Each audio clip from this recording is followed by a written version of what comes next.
Évidemment, je vais voir Dumbo le jour où je ne travaille pas, et qu'est-ce qui se passe? Il y a une sortie scolaire dans la salle. Et en plus, ce sont des élèves du lycée dans lequel je travaille. Coucou les élèves qui regardent la vidéo! Salut à toi cinéphile de l'extrême et bienvenue pour cette nouvelle critique à l'arrache où je vais te parler de Dumbo, la version 2019 réalisée par Tim Burton! Enfin Tim Burton c'est vite dit. Oui parce que si t'as fait gaffe à ce que j'ai écrit sur la miniature, je suis pas convaincu qu'on soit au top du top de Burton. Synopsis. Non mais sans déconner, est-ce que j'ai vraiment besoin de faire un synopsis de Dumbo? Alors Dumbo, c'est un éléphant avec des grandes oreilles, enfin un petit éléphanteau. Il est tout petit. Et puis bah avec ses oreilles, il va pouvoir voler. Alors les gens, ils se moquent de lui parce que il a des grandes oreilles. Est-ce qu'on se moque du prince Charles parce qu'il a des grandes oreilles? Ouais, un petit peu. Et puis quand les gens se rendent compte qu'il sait voler, eh bien ça devient la star du cirque. Alors que vaut ce remake live action? Histoire que ce soit bien frais dans ma tête avant d'aller voir cette version de Burton, j'ai revu la veille la version de 1941. Et oui, c'est sûr, le film dure quand même 50 minutes de plus, donc évidemment qu'il est plus riche. Dans la thématique, on est dans quelque chose de très burtonien, mais la mise en scène, c'est pas ça. Alors si, il y a des petits trucs qui font Burton, mais c'est pas non plus extraordinaire. Comme la mise en scène, c'est un peu le gros point noir de ce film, je vais en parler à la fin de la vidéo, parce que sinon vous allez tout de suite partir en vous disant « Ah, j'aime pas Tim Burton !» J'aime bien Tim Burton, putain. Donc sur la question du remake, c'est plutôt intéressant, parce qu'il raconte d'autres choses. La Belle et la Bête, par exemple, c'est quasiment un copier-coller, on a rajouté 20 minutes histoire de faire du remplissage, alors que là, Dumbo, il y a quelque chose de plus derrière.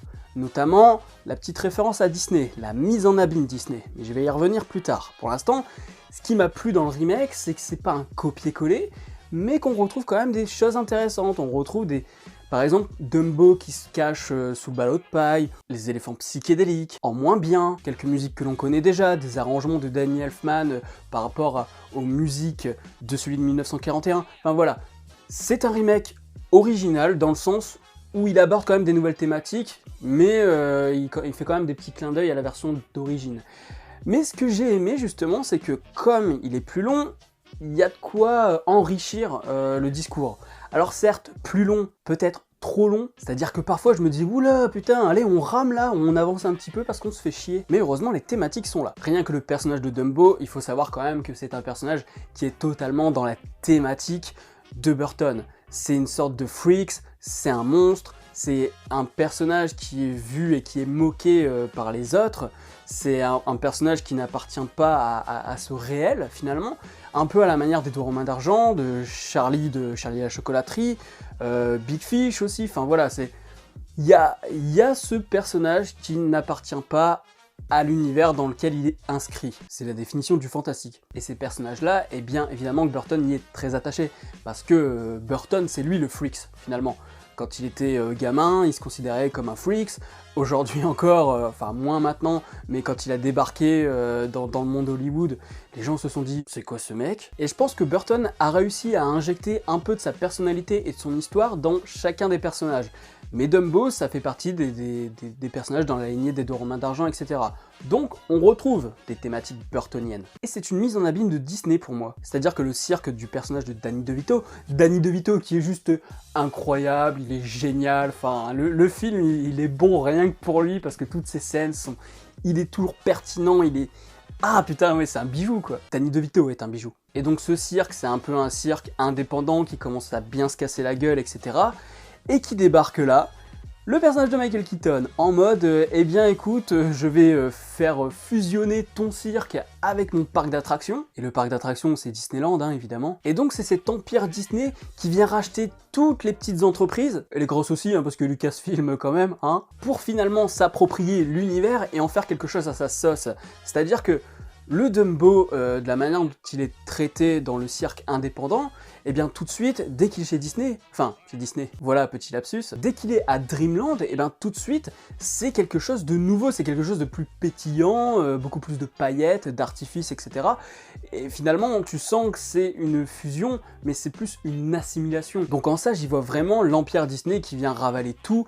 Et aussi, il y a la question du personnage de Michael Keaton qui dit que le divertissement, ce n'est plus finalement au cirque de se déplacer, mais c'est les gens qui doivent venir. Et là, on parle de manière plus globale de cinéma. Parce que le cinéma, dans ses premières années, certes, il y avait des petites projections dans des salles, mais c'était avant tout dans les fêtes foraines.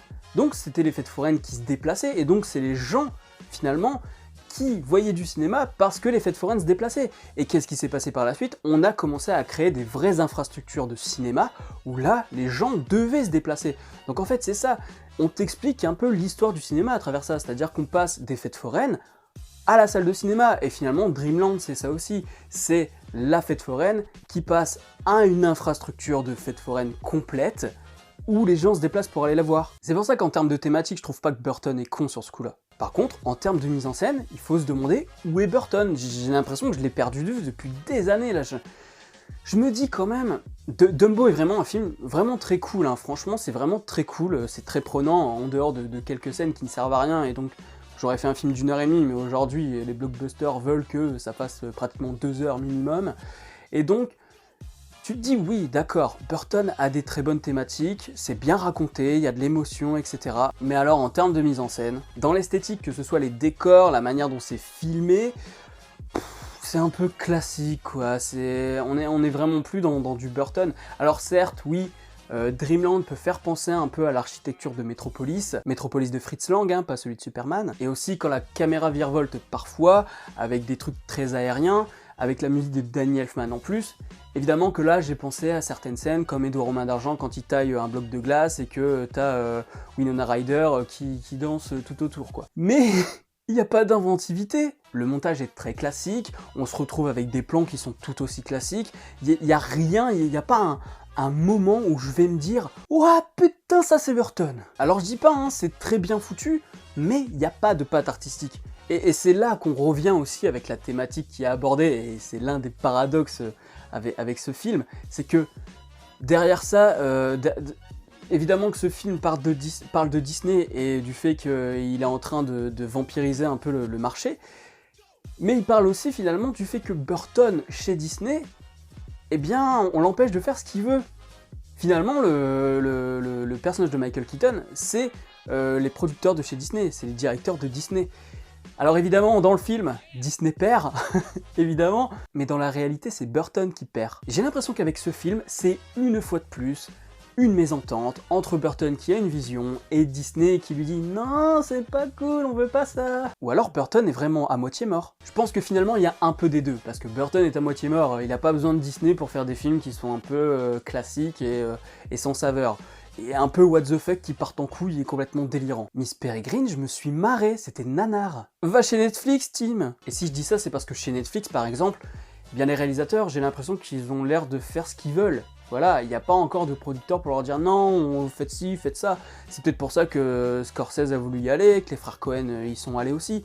C'est parce que Netflix leur offre une possibilité que les gros producteurs ne vont peut-être pas leur offrir. Après, il faut dire aussi que Burton n'a jamais été dans le moule hollywoodien. Mais avant, on lui laissait quelques libertés, c'est-à-dire que par exemple, le premier Batman, certes, on lui a foutu des bâtons dans les roues parce que bon, c'est un petit nouveau, et quand on a vu le succès de Batman, on lui a dit « Ok, pour Batman Returns, tu te lâches ». Et Warner a estimé que c'était trop lâché. Ce qui fait qu'ils ont dit au revoir à Burton, et puis bah derrière, on a eu les films de Joel Schumacher. Hein? Oui, youpi. Donc pour Burton, c'est plutôt mal barré. En tout cas, Dumbo, c'est un très bon remake, c'est un remake que je suis allé voir juste parce que, au vu des bandes annonces, j'ai vu que ça n'allait pas faire le même film, parce que par exemple, Aladdin, je n'irai pas le voir, Le Roi Lion, je n'irai pas le voir, parce que si c'est pour me taper exactement les mêmes films, mais en live action et en moins beau, bah voilà, ça sert à rien. Donc le film est plutôt à voir pour les thématiques qui sont vraiment très intéressantes, ça parle aussi de la condition animale, hein, ça parle pas que de l'empire Disney, ça parle aussi d'histoire du cinéma, comme je l'ai dit.